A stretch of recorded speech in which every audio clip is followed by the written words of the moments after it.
Hi, welcome back to the course on Engineering Dynamics, and this video we'll be doing another problem on our topic regarding the relative motion analysis.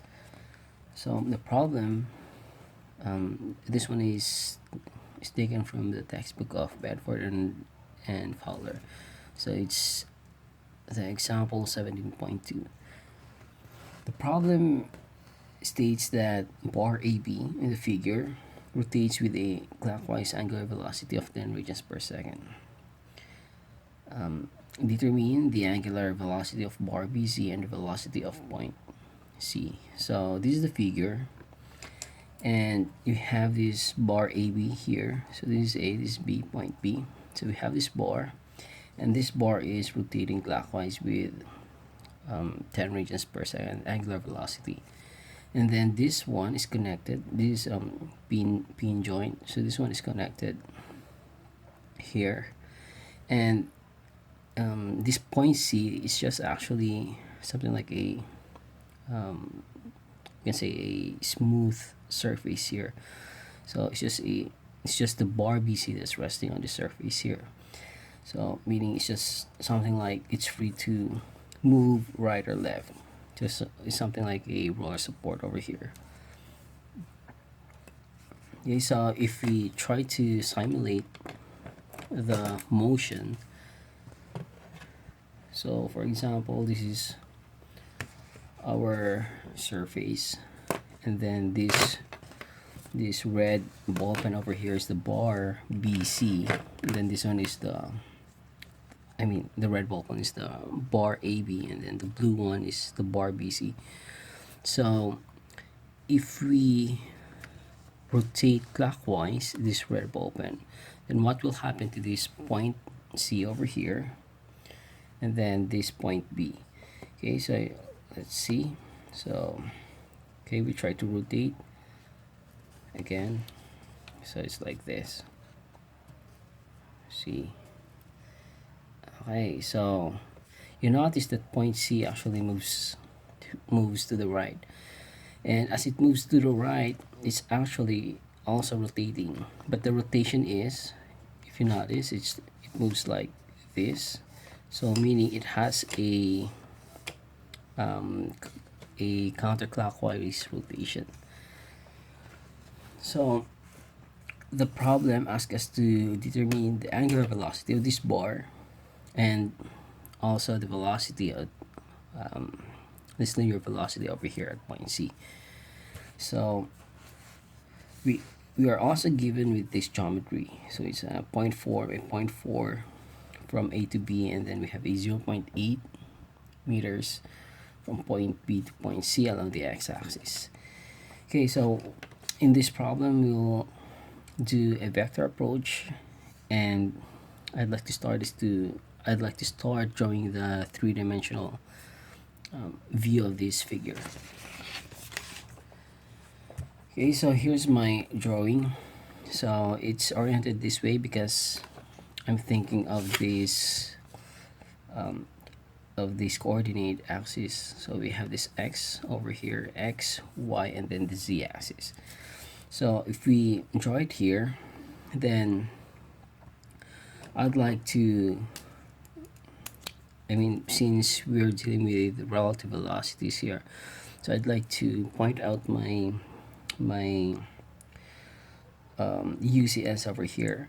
So it's in point A, and take note we have a clockwise rotation for this bar AB. So as I have also mentioned in my earlier lectures that these clockwise rotations is actually producing a negative vector, because if you notice, if this is our plane, so if this is our plane, then we have a counterclockwise, so like this, a clockwise, so our thumb points out of the plane, but at the back of the plane. So that's why that will be a negative along the negative z direction. Okay, so first, in order to find this velocity at C, we need first to determine the velocity at B. So in order to find this one, we need the the the distance, or let's say the displacement vector or position vector. Okay, so meaning that every vector here shall be written in terms of I, j, k components, because we'll be doing a vector approach. Okay, so first, finding the velocity of v sub b, we'll find the velocity here. So since this is rotating clockwise, then our velocity here direction would always be tangent to the path. So the path is a circular path, so we will have a velocity vector like this in this view. So in here, if you translate it here, you can just draw it like this. So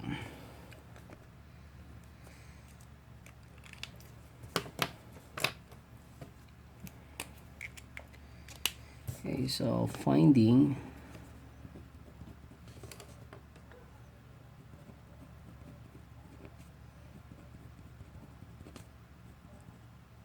the velocity v sub b. Okay, so recall that the equation, the relative velocity equation, is that v sub b in terms of the vector is equal to the cross product of this angular velocity and the position vector. Okay, so if we express this one in terms of the matrix, then we have the I, j, k component, and then here, since this is our angular velocity, and it's actually a vector pointing out of plane, and this one points along the negative z direction. So the vector notation would be 0 along x, 0 along y, and then we have this along the z, which is negative 10, because the value is 10 radians per second. So this is the second row. Then the third row would be the vector of this position.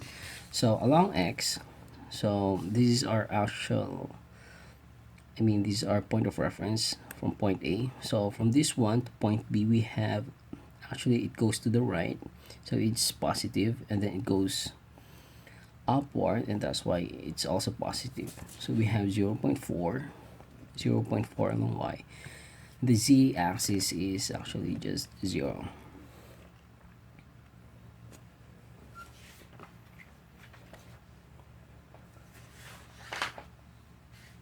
Okay, so if we do the cross product over here, what we get is 4i minus 4j. So the next step is we have to find, okay, so I think let's draw this one again, since we already have this value, the velocity at b, which is 4i minus 4j. Then by the principle of relative motion, or let's say relative velocity, we can be able now to solve this velocity at point C, because we already now know this point, the point B.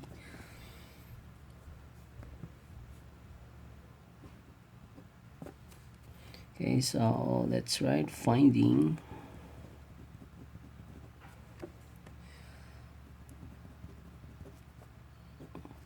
the velocity v sub c. Okay, so we have this equation, the relative velocity equation. V sub c is equal to v. All right, so this is the one that we're looking for. So this one would be the reference point, the v sub b, plus the relative velocity of c with respect to b. Okay, so by the way, this one is not the relative velocity equations. This is just simply the something like the linear equivalent of velocity or of the angular velocity. So the relative velocity equation is expressed this way. So we have this v sub c is equal to v sub b.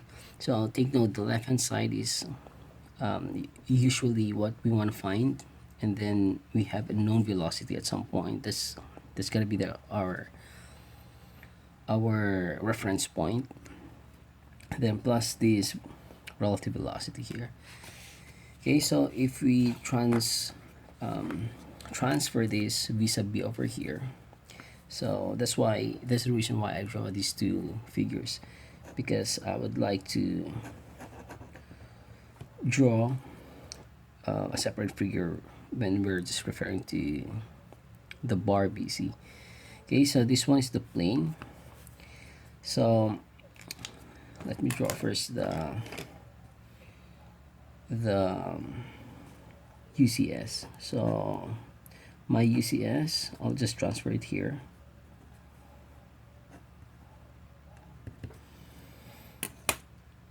Okay, so if this is my v sub b, then as what we did earlier in our simulation, this v sub c will go to the right. So that's why we will have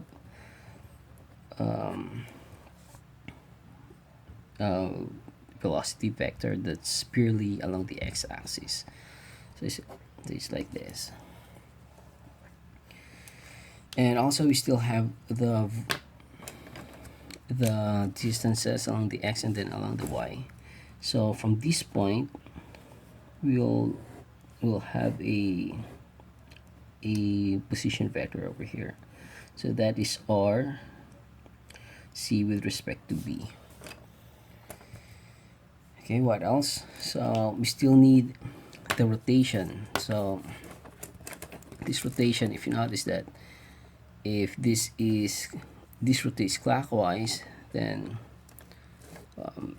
the other say the other ball pen will rotate actually something like this, but I think let's just put it here. It will rotate counterclockwise, right? So counterclockwise is like this. So if it is a counterclockwise, then what's the vector, or where's the vector pointing? So it's pointing along the positive z-axis. So it's like this. If this is our plane, this is the xy plane. So we put our hand here. So if it rotates counterclockwise, then our thumb actually goes toward the positive z-axis. So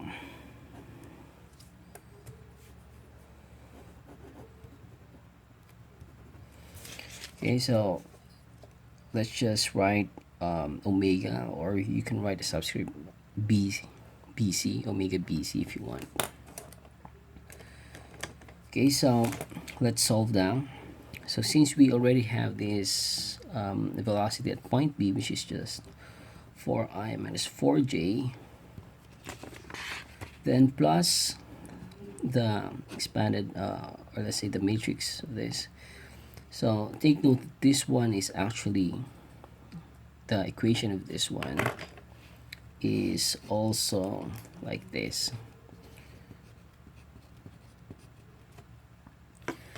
So that's why we will write it this way. So we have the ijk component, and then first let's write the angular velocity. So here we don't have the actual value of this angular velocity, but we can also write it here or express it just w, or if you want, w or omega of c with respect to b, I mean omega of the bar bc, sorry. So that's the angular velocity. Okay, by the way, if you try to analyze this one, so for the bar BC, if you try to analyze this one, the unknowns we have are the v sub c, this one, the velocity vector, and then this angular velocity omega. So we have two unknowns basically, so we're gonna need two equations also in order to solve the problem. Okay, so let's continue on. What's the position vector? So this is the position. So from B to C, so along the x-axis is actually to the right, and the value is 0.8. So 0.8 positive, and then it's from B to C, it goes downward, so meaning it's in negative, and the value is 0.4. So negative 0.4, and then for the z-axis just 0. Okay, so if we expand this one, we have 4i minus 4j plus, okay, so if we try to solve the I, so just recall our method for solving this cross product vector. So it's just 0, so you do like this, so it's 0 if you go down, then plus this one, the product of omega and minus 0.4, so you just simply 0 minus the product of this, so it's like 0 minus negative 0.4 omega. So that's along the, let's say along the I direction, and then along the j direction we will have minus, so if we try to cover this one, we will have minus 0 minus the product 0.8 omega. So that's along the j direction. And then for the k, it's actually just 0 because 0 minus 0, so it's just 0. Okay, so if we try to simplify, what we get is a 4i minus 4j plus, okay, so this one is positive, so 0.4 omega along the I direction, and then this one is also positive, so plus 0.8 omega along the j direction. Okay, so we can add the i's, and then we can also add the j's. So it's like 4 plus this one, 0.4 omega, that's the I, and then plus the j, which is 0.8 omega minus 4. Okay, so that's our first equation. Then we need another equation. You can write it here.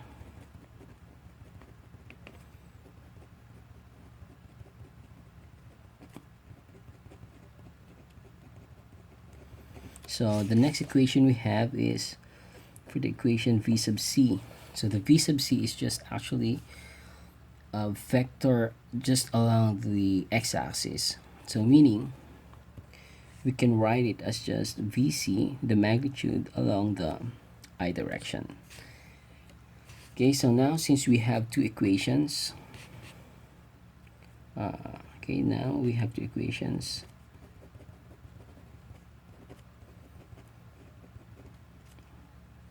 We can find the unknowns.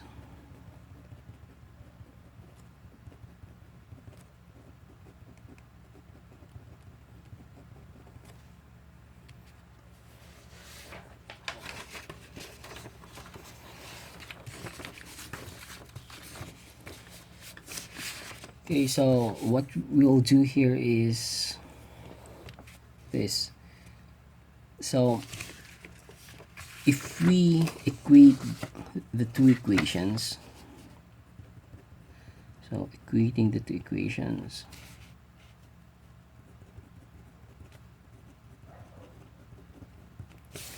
we can write it this way: v sub I, v sub c along the I is just equal to 4 plus 0.4 omega along the I. So this is the right side of the equation, plus 0.8 omega minus 4. That's along the j direction. So the rule for solving this one is, I think, just similar to the methods that we had for solving the partial fractions in the differential equation course. So what it does is just all the i's here on the right hand side, then we'll just equate it to the i's on the left hand side, and then another equation, all the j's on the right hand side, we'll just equate it to the j's along the left hand side. Okay, so for the I, okay, so let's just say for the i's, just say v sub c is equal to, and we don't need this one. Okay, let me write it again. So along the I, so we can write it this one. So the v sub c is equal to, so the value of this one is 4 plus 0.4 omega. Okay, so let's say this is equation 3. Okay, so in this equation, there's still two unknowns, so we won't be able to solve anything. So we'll just move on to along the j.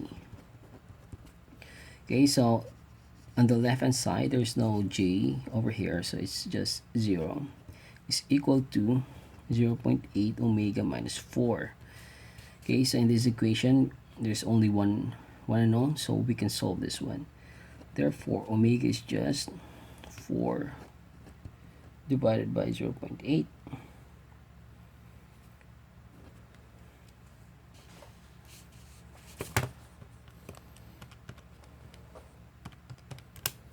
So it's 5 radians per second.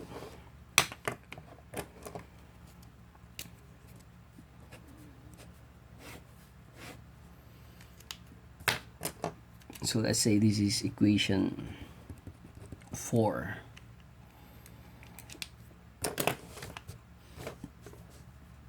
So substituting back,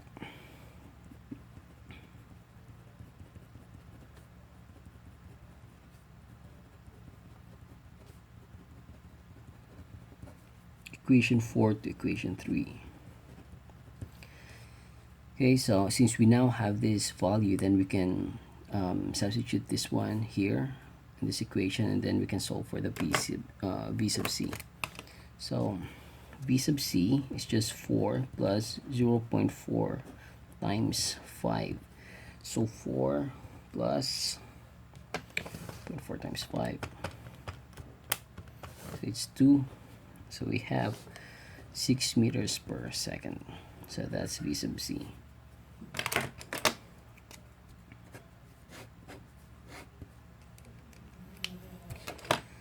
Okay, so if we draw it here,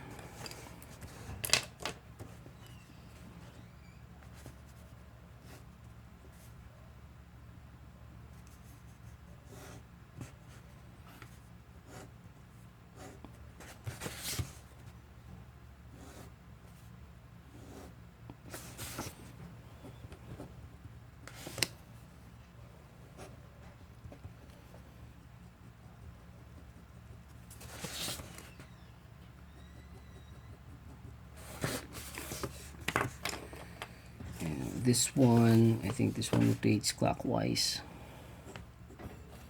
and then it's 10 radians per second, and then this one rotates, sorry, I think this one is counterclockwise, so the omega is 5 radians per second.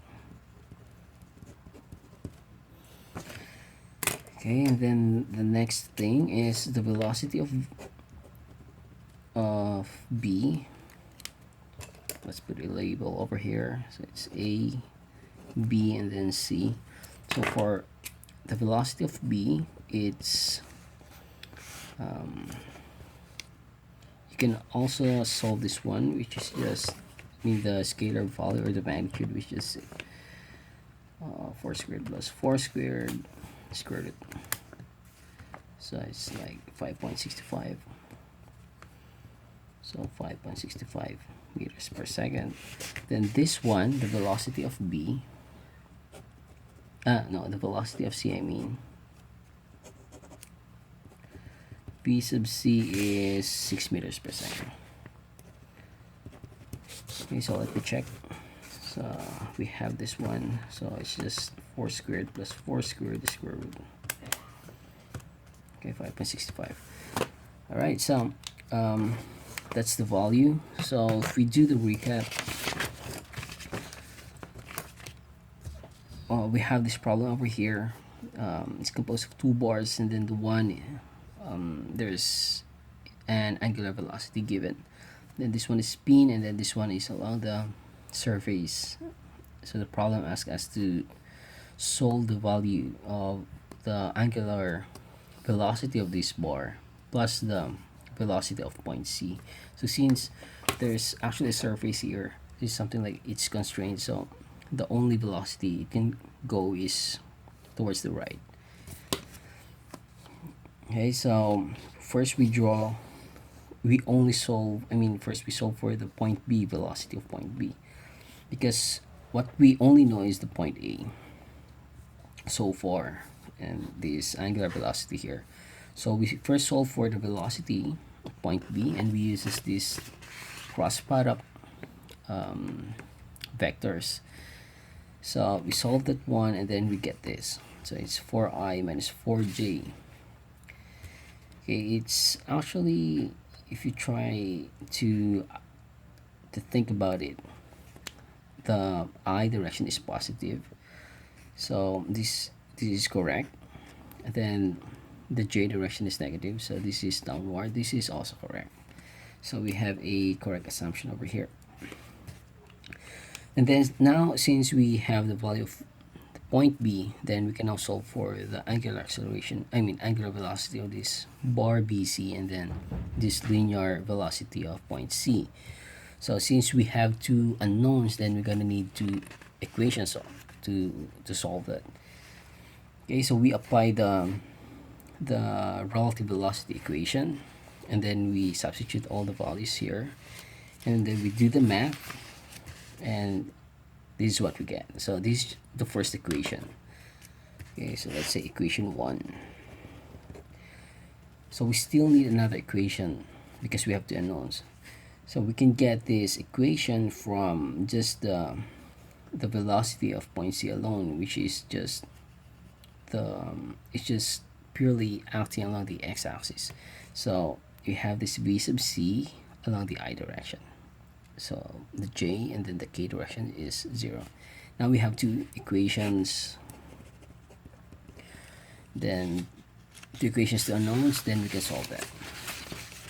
So we equate those two equations, and then what we did is all the i's in the right hand side, we equate that to all the i's on the left hand side, and then we get this equation 3.